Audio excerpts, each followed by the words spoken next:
कि एक योगी यानी एक तत्वदर्शी भक्त संत वो अगर आपके घर आवेगा तो कोई जकर चलाओगा भगवान की भक्ति का यथार्थ ज्ञान उस श्राद्ध करने वाले नहीं बताओगा। श्राद्ध का अर्थ होता है श्रद्धा से किया गया धार्मिक अनुष्ठान। तो ये कहाँ ले गए इसने, ये तो फिर पेट भरण पर आ खड़े करे इन्होंने। ये वो श्राद्ध वो उद्देश्य दूसरा बना दिया इन्होंने।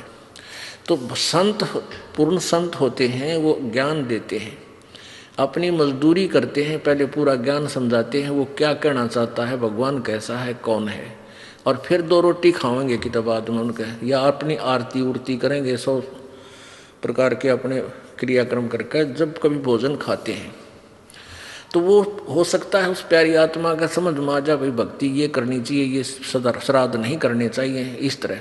तो कहते हैं हो सकता है उन ब्राह्मणों का भी कल्याण करवा दे। एक समय एक रानी थी, भक्त संत रविदास जी की शिष्या होगी वो। और जब तक वो संत रविदास जी कबीर परमात्मा के सर में नहीं आया था, यानी रहते थे साथ ही साथ वो, लेकिन परमात्मा ने भी उनको शरण में लिया नहीं था, क्योंकि रामानंद जी से उनको दीक्षा दिलाई थी। एक ब्राह्मण था और वो रविदास जी के पास गया और कहने लगा, रविदास जी चल गंगा में नहा के आते हैं। तो रविदास जी कहने लगे भाई, क्योंकि रामानंद जी को परमात्मा कबीर जी ने ये ज्ञान दे दिया था, तो रामानंद जी ने रविदास जी को वो ज्ञान जचा रखा था। तो रविदास जी कहने लगे भाई हमारी गंगा तो हमारा यहीं पर है, सिमरन है, और हम गंगा में नहीं जाते। काफी उसने कहा, नहीं मान्य रविदास जी। तो रविदास जी कहने लगे भाई एक काम करिए। तो ब्राह्मण कहने लगा कि भगत जी कुछ गंगा में कोई पैसे डालने हो दान पुण्य करने खातिर दे दे, मैं डाल दूंगा। उसने नहीं सोचा था ये 2-4 रुपये दे देगा, कुछ मंगा लिए, कह देगा डाला गंगा में। तो रविदास जी बोले भाई एक काम करिए, ये ले जा मेरा 1 रुपया, और गंगा जी हाथ काट के जो रुपया ले वह न्यू हाथ में पकड़े तो दे आइए, ना वापस ले आइए। अब उसने सोचा कौन देखेगा, उड़ा मैं अपनी जेब में डालूंगा और कह दूंगा दे दिया, मैंने वो हाथ में पकड़ा था उसने। अब उसने जाकर एक बार तेने बोल दिया, हे गंगा मैया, भगत रविदास ने आपके लिए 1 रुपया भेजा है, न्यू क्या है हाथ में ग्रहण करे। एकदम हाथ निकला बाहर और ले लिया। दूसरे हाथ में क्या निकला, एक सोने का सुंदर कंगन, वो पंडित जी को दे दिया, और गंगा ने कहा ये उस परम संत को दे देना, सोने का कंगन। अब पंडित जी का गया बेईमाना, अगर भाई के बेरा फटेगा, रविदास जी ने ठगा ला जेब भीतर ली में, और उसने आके राजा को दे दिया। अच्छे पीछे मिलेंगे। राजा ने अपनी रानी को दे दिया। रानी कहने लगी इस आते एक और चाहिए, ये तो जोड़ा होता है। उसके कुछ पैसे दे दिए, जैसे भी 20, 30, 50 रुपये थे उस कंगन के, पहले महंगे सस्ते होते थे भाव। अब राजा नौबामण फिर बुलाया, पंडित जी बात सुन, एक और लिया, नितरा बकल तारांगे जा नहीं ले आते। क्यों, उसा कंगन उसने सारा पटक सर पटक लिया, कितना नहीं पाया। वो जब दुखी हो लिया, अकीब जान बच्चा नहीं, रविदास जी के पास चले, शायद वो फिर 1 रुपया दे दे, मैं गंगा में दे आऊं और फिर वहां से मिलेगा मुझे।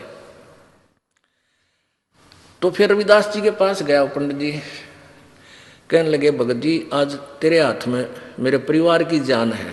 राजा ने जब वो 1-2 बार नकारा कर दिया, जी और तो ना पाता, ने बोला रानी का आदेश है, या तो ले आ, नहीं तेरे पूरे परिवार ने कोल्लू में पीड़ाएंगे। पहले ऐसे जुबान पर कानून होता था राजाओं का। अब वो बना डर गया, फिर आखिर में आया रविदास जी के चरणों में पड़ गया, रोए पड़ा पड़ा। रविदास जी कहने लगे क्या हो गया, क्या हो गया ऋषि जी, क्या बात है, क्यों रो रहे हो? नो बोला जी जान बचा दो, आज आपके हाथ में मेरे परिवार का जीवन है। रविदास जी बोले भाई कहानी बता क्या है? नो बोला जी आपने जो वो रुपया दिया था वो मेरी जान का झाड़ हो गया, रविदास जी बोले भाई कारण बता, मेरा रुपये का कह रहा है, पहले तू ये बता वो रुपया मैया ने लिया कि नहीं तेरी ने बोला जी मैया ने लिया, एक हाथ से रुपया पकड़ लिया, दूसरे हाथ से कंगन दे दिया सोने का। मेरे को आ गया लालच, मैंने दे दिया राजा को, उसने मेरे 150 रुपये दे दिए उसके, यानी उसमें 100 रुपये तो आजकल लाख रुपये के बराबर थे। अब उसने रानी को दे दिया, रानी ने जिद कर दी कि एक और चाहिए तो जोड़ा होया करे। अब वो दूसरा मैं सारा सर पटक लिया, मुझे मिल नहीं रहा, राजा का आदेश से जो दूसरा नहीं लेकर आया था मेरे पूरे परिवार को खत्म करेगा। न बोला 1 रुपया और दे दे, मैं गंगा मैया ने दे कर ले आऊँगा। न बोला इससे वो जहाँ वो जूते बना रहा था ना रविदास जी, वहाँ एक कुंडा होता था पानी का, एक कुंडा सा पानी का होता था, जैसे डोंगा टाइप मिट्टी का जमीन में गाड़ दिया करते, उसमें से डोरी गिल्ली रखते थे वह, और जूते गांठ बनाते थे ना उसमें गिल्ली बोरी, और उसमें वो चाम भी भे कर रखते थे, चमड़े को भिगो कर रखते थे। पहले जो ये चमार जो जूते बनाते थे, ये जीव हिंसा का किया हुआ चाम नहीं लेते थे। कोई स्वाभाविक कोई पशु मर जाता था, उसी का चाम उतार के, यानी वो पाप के भागी नहीं होते थे, तो उसमें चाम भी भिगोया करता था चमड़ा कुंड में। तो रविदास जी बोले इस कुंड में हाथ दे कर काट ले जितने कंगन चाहिए। अब पंडित जी पहले तो दूर बैठा था, एक लत कपड़े से बोझ के, और मरता क्या नहीं करता, वो हाथ दे दिए उसमें, वो चाम के पानी में हाथ मारा तो उसके अंदर से 3-4 कंगन आए, एक जैसे, वो बिल्कुल डिटो कॉपी। अब रविदास जी बोला बाकी यहीं डाल दिया ना, और सामत आ जाएगी तेरी, एक ले जा अपना। अब उसने तो कलजा पाटन हो रहा था, वो तो लेकर चला गया।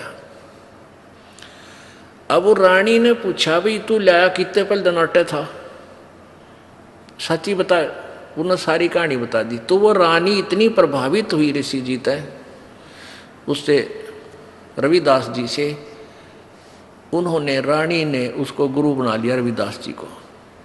और एक दिन फिर धर्म भंडारा किया, एक भोज देना चाहा उसने, कोई लड़के की पार्टी पूर्टी करके जन्मदिन वगैरह का।